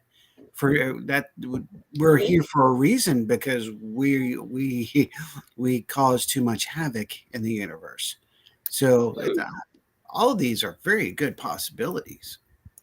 when you really think about it too, the Earth itself is also a living being. Yes. As well. I mean, people always would think that Earth, along with all the other planets, there are these giant ball-sized rocks that, or gas giants that, we're just supposed to live on, not think too much about it. Well, when you really think about it, even the Earth itself has a mentality and stuff. And not trying to say this in a very bad way, but with what's happening with like the global warming, climate change, and also like with all the environmental issues, ozone, and also like all the trash and stuff that's been thrown into the ocean and stuff like that. And and I'm not trying to sound mean spirited, but we've seen such a larger increase of natural disasters, and unfortunately that's costed thousands of people's lives. So to me, as much, again, I don't want to make it sound like this, but to me, with all these disasters going on, it's like basically the Earth of itself fighting back, basically to punish us for what we've done to it. It's like it really kind of sends that message in some way, saying, just like when you have to take care of like family members and your friends and other people, you got to treat the same respect with the Earth itself, because it is basically a living being all on its own. Yes, completely agree. Yep. Well said. That came up in the lessons a couple weeks ago. So touche, absolutely. So let's change gears a little bit. So let's get into your other passions. You have a lot of little dishes you have put your hands into. You have several clubs, of course, the movies that you and the crew get together and talk about. You do some things around your own area, of course, right? Yes. Let's talk a little bit about that. Let's let the people get to know you a little bit better right now. How did you get into horror? Why are you into horror? I'm sure I would, a good mutual friend of ours, Brian, would make a very interesting conver right now about that. But how did this all come to be? So, like I said before, I started when I was about 6 or 7, and this kind of was also somewhat of an early start to the paranormal, also because this was from a horror series, right? And even though I didn't really start till I was about 12, but growing up, obviously in this case, the mid to late 90s, I was, and I'm still surprised our parents got to let us watch this show, even though we were relatively young for it, but we got to watch the X-Files, growing up. Which growing up, obviously at that time for me, was still relatively brand new. So, and this is probably one of my first real exposures, and I still remember this to this very day, even almost 30 years after this occurred, was an X-Files episode. And here's the thing, before I tell you, for years, I was constantly searching for that clip to try to find out if it was, I couldn't even remember if it was in the X-Files or it was just from some other horror movie. I was searching constantly for that scene. And it was probably about 6-7 years ago, I finally found it. And it was like, oh my God, this is what I remember. It was like, it was incredible. It was an episode of not my show, Nick Files. It was an episode of X-Files. I don't know if you guys ever remembered this episode, but it was an episode. It wasn't even an alien episode. It was involving an episode where it involved this guy that had the ability to kind of remorph. Like, like he reformed his entire body, basically. Like if he had an injury or something like that. And I later found out when I finally discovered this clip, this was from an episode from 1997. So at that time, I would have only been about 4 years old when I saw this. So kind of a little extreme for a 4-year-old. And ironically, this episode aired right after the 1997 Super Bowl we had that year. So it was right after. Yeah, it was right afterwards. And again, I don't remember exactly what the full plot of it was, but the clip it scared me so bad. It might have been the Leonard Betts episode. There it is. Yeah, I think so. It was from 1997, and the scene I could still remember. I mean, it takes place like in this deep dark hallway. It looks almost like a giant air vent or something like that. And the guy is morphing, and as he's morphing, his mouth opens up and a new face starts coming out of his head. Yeah. And as that's coming out, he just starts screaming right in front of the camera. And I still remember this like yesterday. I was so scared of seeing this. My dad, thankfully, was sitting right next to me, and he put his hand like right over my eyes, even though I was covering them myself. It scared the absolute shit out of me. Yep. Okay, that's the new one. Yeah, Leonard Betts. It was Leonard Betts. Yep, it was Leonard Betts. That gave me nightmares for a number of days.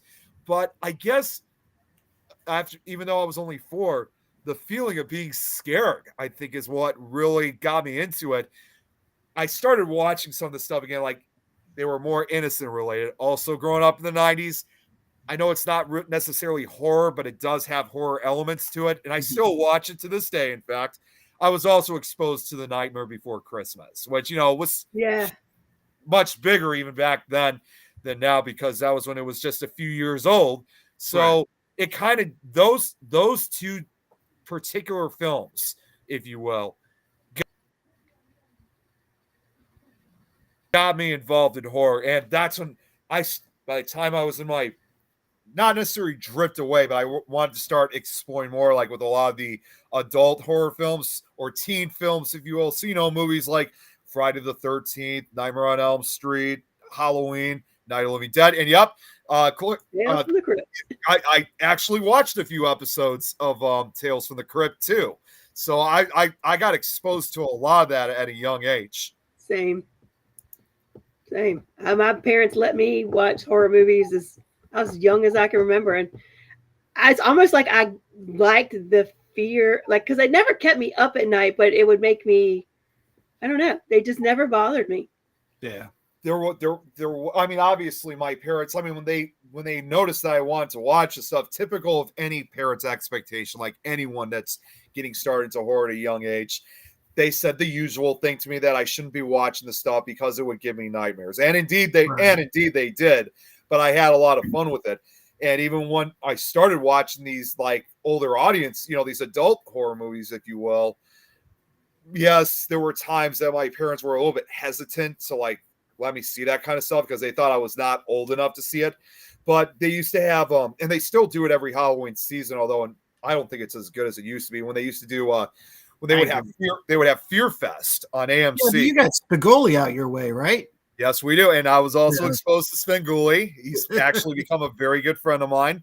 So I've met him numerous times. So I have to give part of my credit to Svengoolie himself for getting me involved in this kind of, for getting me exposed to a lot of this. Mm-hmm. And we actually had him a few times at our Chicago Ghost conferences. Oh, yeah, absolutely. We have a lot of mutual friends, surprisingly enough. I had mentioned Brian, and I meant Brian K. Morris. Brian K. Morris, yeah. Yes, absolutely. And Ariana Cherry, she used to be a co-host here. And I have another special friend from Chicago that I'm sure it's been in your conferences or y'all have crossed.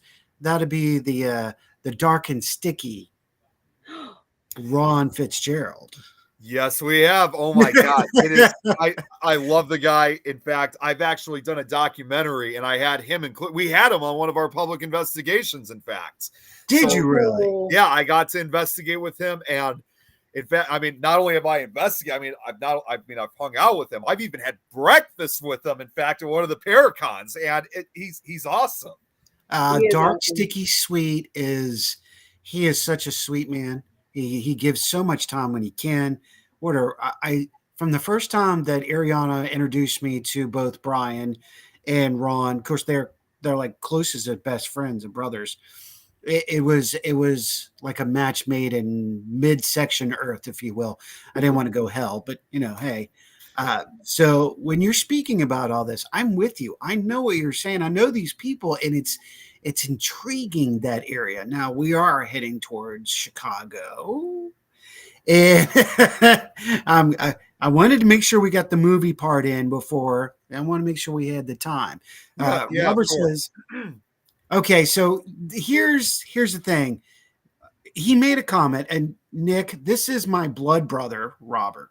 Okay, so he is the other frog brother. In search of that was the one scared crap of me, but it was TV show. My guy, hey Joe, what's going on? Joe Campbell from the area. Been a long time, brother, man. Good to see you again. So our father force fed us In Search Of with Leonard Nimoy. So yes, and I'm thankful for that. I am thankful for what our dad did and the directions he pointed us. So yes, Robert, right on target. Scared to crap? No, but intrigued the shit out of me for sure.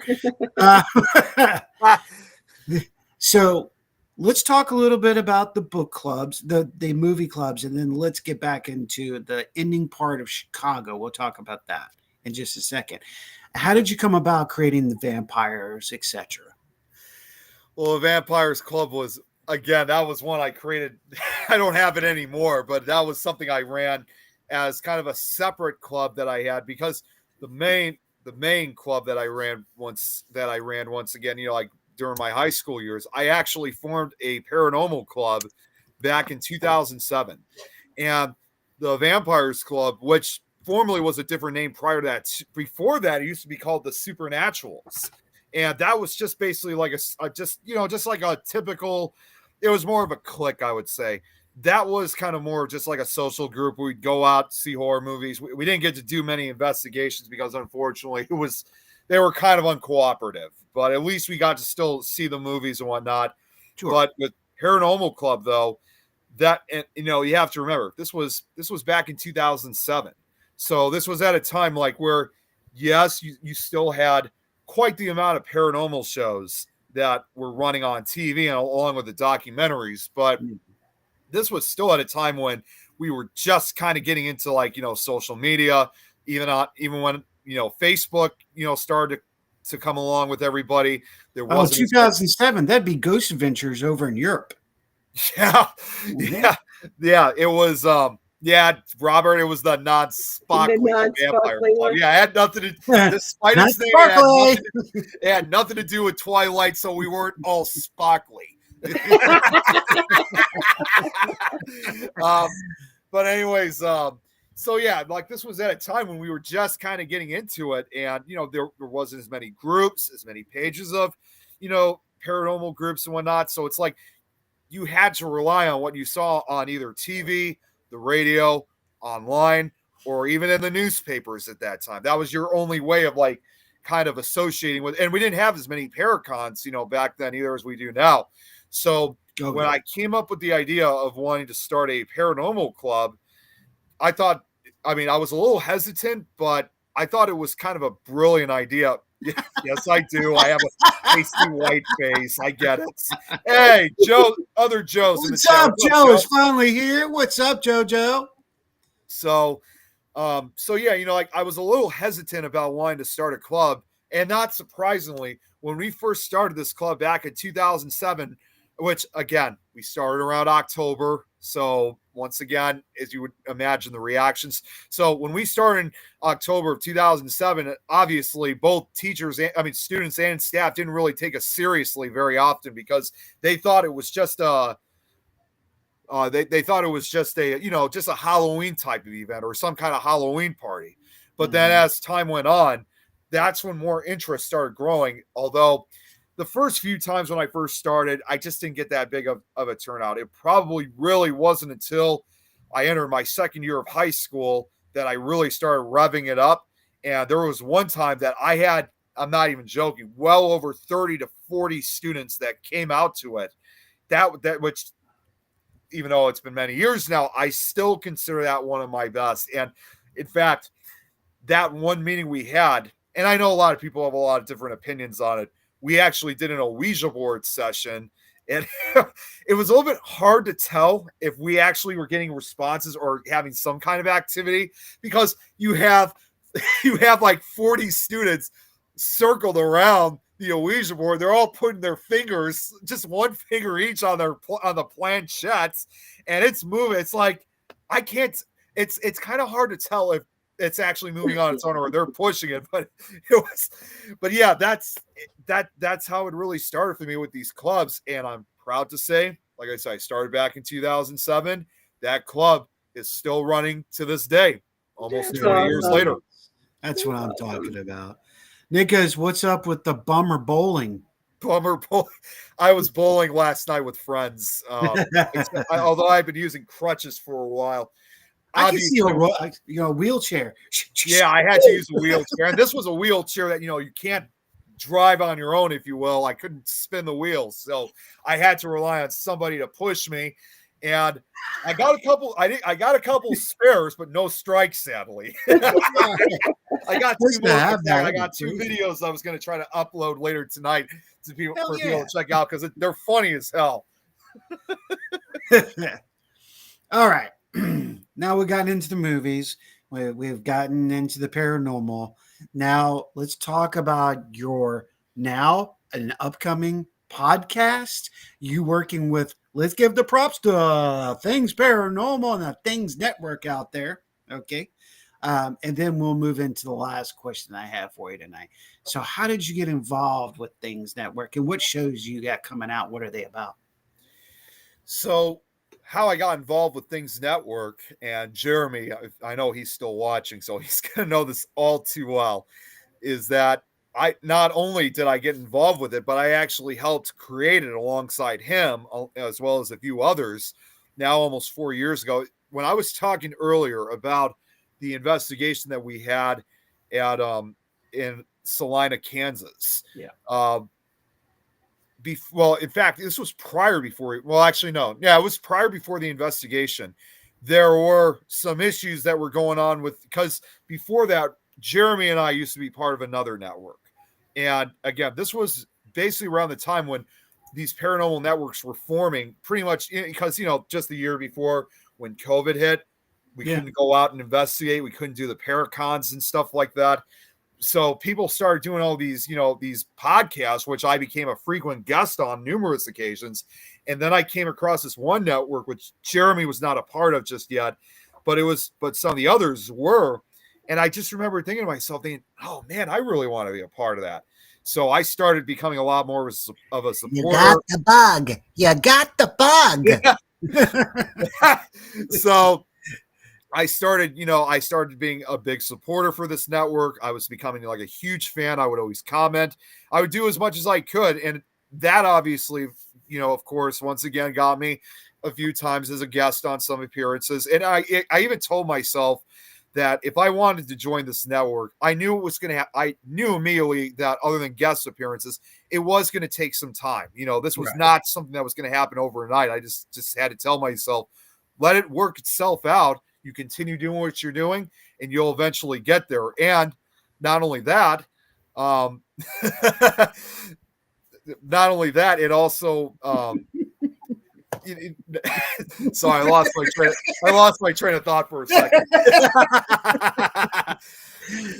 I also knew that by watching and being still a guest, it also gave me kind of that training of what I would have to do if I was to be, either a co-host or a show host. And I was actually, before I joined this network.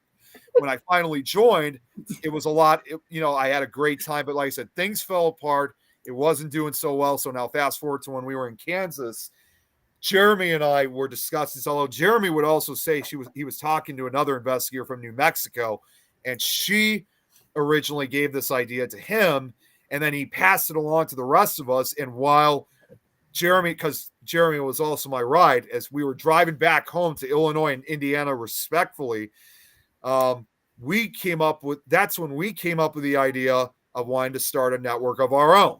Okay. And this was probably, this was a little bit before I officially, not only did I become part of the network, this was also a little bit of time before I officially joined the actual Things team itself, because it started off as a team.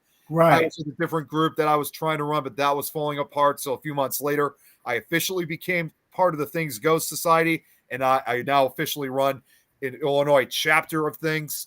So when we started the network, obviously we didn't know which direction it was going to take. I mean, I was excited, but I also had to try, even Jeremy was telling me a few times that, we don't want to get too crazy to the point that, all of a sudden, things are going to be great.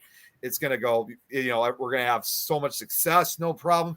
It was obviously a waiting game. But more importantly, what I did do to really help out the network was I actually had brought some of those shows, including those that I've been guests on, onto the network as a contribution. So our network grew thanks to what I actually contributed to. Right. It was great. And like what Joe here said, Joe wasn't originally part of it. And Joe and I, because he lives up in nearby Wisconsin, which I'm only an hour away from the Illinois-Wisconsin border. We developed a huge friendship between the two of us. He now runs a chapter of his own for the state of Wisconsin.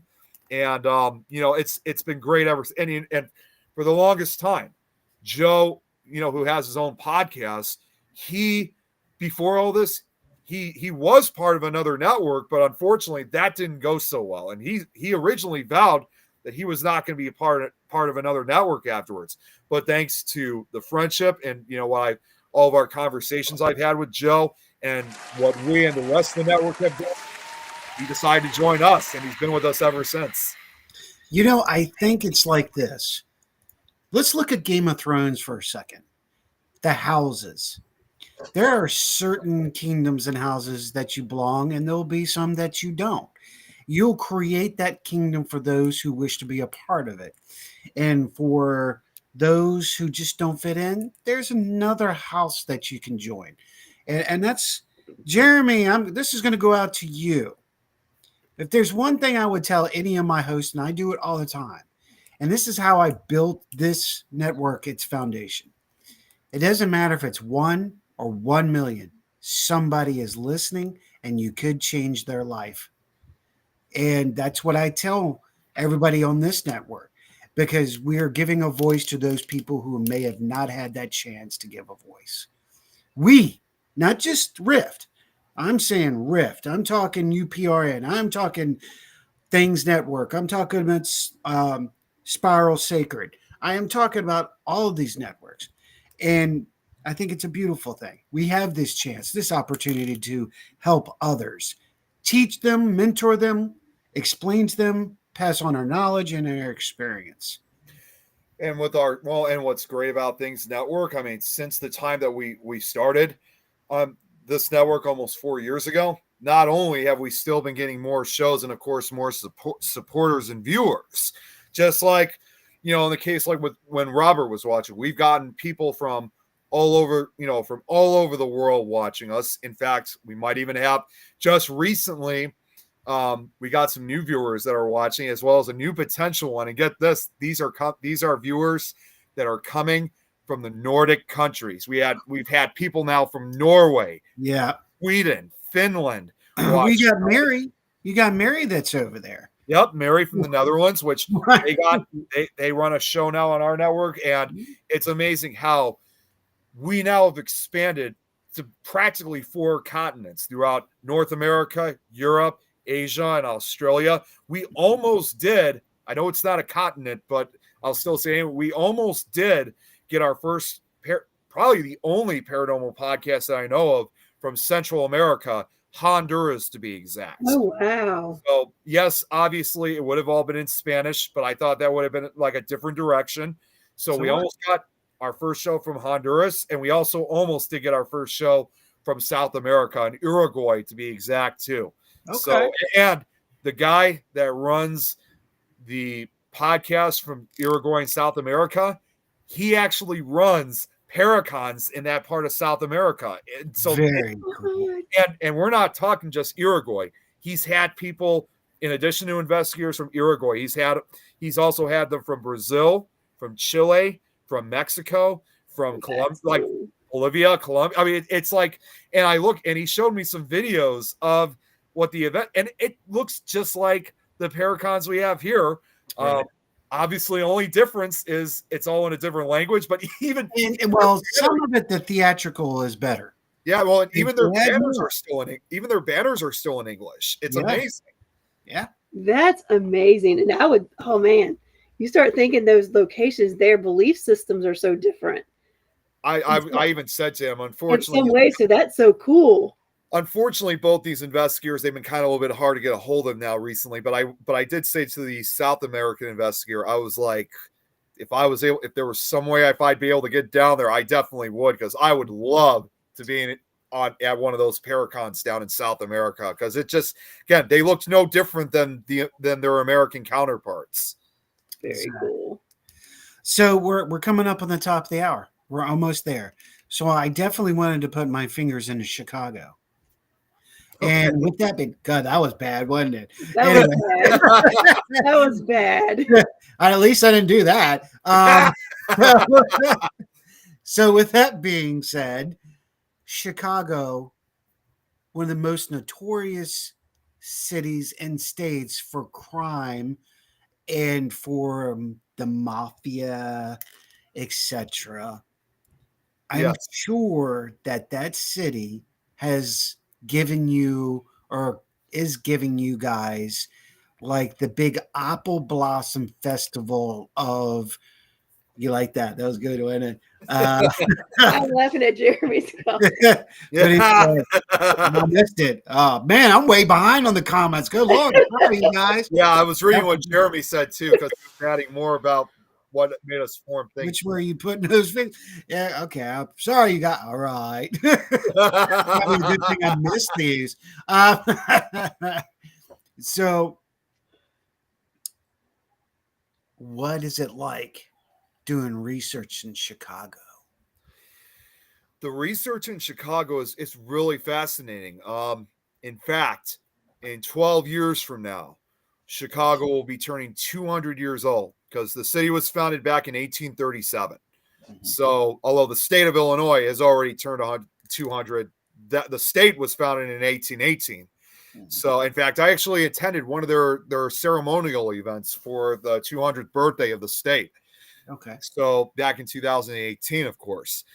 But the research, it's really fascinating when you really look at a lot of Chicago's history, like going back as far back as even a couple centuries, because in other words, it's fascinating to see like how, and I know it was like this for a lot of cities.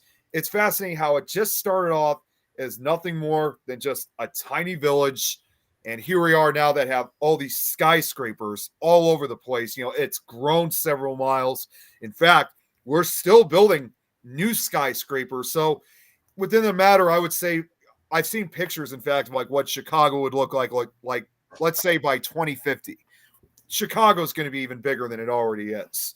You think Chicago's going to go through the same stuff that LA did?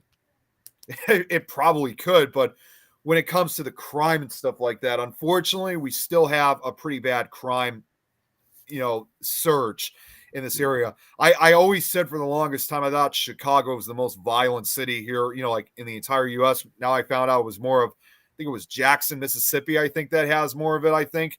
Yeah. But Chicago, unfortunately, does still to this day have a murder rate 3 times that of New York City. It's got the history. It's got the history. And it's not, again, and it's not only just, what's happening currently. That's been going on, obviously for the past 100 years. Y'all have some of the most horrific crimes that's ever taken place in this country there. It is. Yeah, absolutely. You go back 100 years ago, obviously during Prohibition, Al Capone, of course, and then World's Fair. The World's Fair of 1893 with H.H. Holmes, and then of course, like when you talk about Al Capone, immediately you think of the St. Valentine's Day Massacre that occurred in Valentine's Day in 1929, which you could find that picture, that crime picture has become a notorious photo. And another word of note, it was kind of a gang, obviously, as we all know, during the early part of the 20th century. Of course, we had a lot of racial tensions that went on, a lot of race riots and stuff. In fact, the most violent, everybody always thinks the South basically was where all the worst ones occurred. And while that may be the case to some degree, that wasn't always the case. Some of the northern cities did have that type of situation. And in fact, the most violent riot to have occurred, not just, and this is either whether you were north or south, it actually occurred right here in Chicago back in 1919. And it was an absolutely brutal riot where people of both sides, blacks and whites, were killed. And then of course this was another thing that's connected to Chicago was, and it didn't actually occur in Chicago, but he was from the city. It was more in Mississippi. The 1955 murder of Emmett Till, which he's buried at Burr Oak Cemetery, which is not only a historic cemetery, but is also one of the historic black cemeteries where a lot of these black celebrities are buried, and is still in use today. So there's been a lot of, as great of a city as Chicago is, sadly there is kind of a dark side to it. Yeah. There you go. We actually, I'm sorry, I just wanted to throw this out too. Good. Not in this case, not gangs, but there was also, we have an area that's called, I'm sure you guys may have heard of it. It's called Lincoln Park. When you look at Lincoln Park, okay. Okay, well, yeah, I know a lot of people have heard of it even outside the city, so that's why I thought I'd ask. But there was, when you think of Lincoln Park and when you go see it, it looks just like any normal park like you go to like during the day or something. You know, it's a wide field out in the middle of the city. There's a playground for kids to play on. But what they don't realize was that was formerly an area where there was a Civil War camp called oh my God, it was called Camp. Oh, geez, my dad was here. He would know it. But the camp that used to be there, it was actually more of a POW camp. Right. And that was where a lot of the that was where a lot of the Southern soldiers, the oh my God, Confederate. Thank you. Yeah, I'm having trouble. The officers. Yeah. That was where a lot of Confederate officers were in prison. Although they also did, surprisingly, despite being a northern state, ironically, and we saw a presentation of it, there were also 6 African American prisoners that were there too, but they all had different fates. Three of them were eventually released. 2 of them, nobody knows what happened to them, and at least 1 died. And even after the Civil War, all the Confederates that did die within this prisoner of war was eventually they were all buried in a mass grave. And that mass grave, although a lot of it has been moved since, there still are sections of that mass grave under that park area in Lincoln Park. And even to this day, no, even us Chicagoans, a lot of people don't know about it. It's not like taught in schools or anything. I mean, maybe they might make some brief mentions about it, but they don't really talk about it. That could be a whole nother show right there. It probably could, but I can certainly say out of all the crime and the stuff that's happened here throughout the history of the city, this particular, and there's also been a book written about it too. This, I would probably say, would be Chicago's darkest secret. Okay. Well, let's spin and put some positive on that, shall we? Sure. All right. So here's the thing. In memory of one of the hosts that used to be on this network, Lisa Ranaga, I'm continuing what she started. So let me ask you this. You have a footprint to be left behind. What would you like to be represented and known for in that footprint when you leave? I would probably say, and I'm kind of going along with what a lot of others have said to me, would probably be more of just bringing so many people involving the subject together, because I mean, as you guys have seen, I know a lot of people aren't big onto this term, but I'm a big believer and supporter of para-unity. And I really kind of have living up to that. I mean, I've had investigators come up and they say they can't think of that term without me, because not only do I make these connections and I bring everyone together, but again, I've made these international connections, and I've reached out to like other countries out there that you would never think twice you'd ever find investigators, or even just people with the interest in general in that area. And so therefore, because for the longest time, the paranormal was only really centered around, parts of North America and Europe. Well, because of what I've done, in this field, not only just for the investigations, but trying to find other people out there very much like us and discover these other countries, you can kind of say by spreading that influence in a way, we were no longer just pigeonholed in just one or just a few areas. I managed to spread my, our influence throughout the entire world. And while I may have not gotten every single country, I still managed to reach out to quite a few of them. And look where we are now. We right. Become worldwide. We got more people still reach. And even if I'm not searching, some of these people find us. I mean, it's just incredible. Like I said, the other day, I was talking with someone from Finland, and it's just incredible of how big we've gotten. And I think I want to be remembered for what I've done by spreading the influence of our interests. Well said. And being and supporting them too, most importantly. Well said. Let's end this as we always do. And Rhonda, I'm going to hand it over to you. If you have an anthology, if you wish to deliver to our travelers and those alike. Oh, what? You've never done this. You're just like catching me off guard. I mean, I just got to say real quick, because it just came back. I said I forgot. The camp that was formerly Lincoln Park just came back. In case anybody wants to research it, it was formerly called Camp Douglas. Look up Camp Douglas in Chicago. Okay. Excellent. Well, this is that time that we close and end the show. Nick, thank you so much for being here. Thank you for being a part of this. We look forward to having you back again. Yes. This was so much fun. This could go on another couple hours. Let's be but we'll have to continue this down the road. Travelers and those alike, tune in to the Things Network. Check out their shows. Check out Nick. Check out Adrian and Jeremy and Rebecca, all of them, everybody that's over, an amazing support system as we all are building this wonderful, magnetic nation, if you will. Right. Let's continue to help each other. Help each other get on our surfboards. That cosmic wave is hitting hard. Some are falling. Help them get it back on their surfboard and get back. If you can't get them back to the beach so they can stand on their own 2 feet and try again. That's what it's all about, you guys. We're doing this together. There's going to be people that we don't get along with. That's okay. That doesn't mean we can't walk away. Virtue be yours.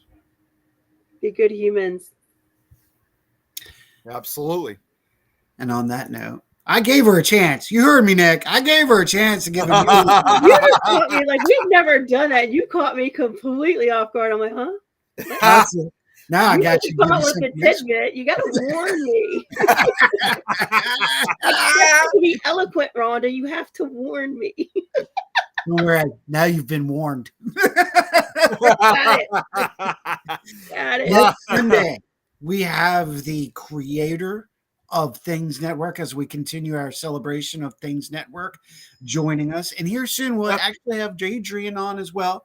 So we're looking forward to having Jeremy on next week, and it's going to be another amazing show. And until then, we'll see you on the other side, travelers. Again, thanks again for having me.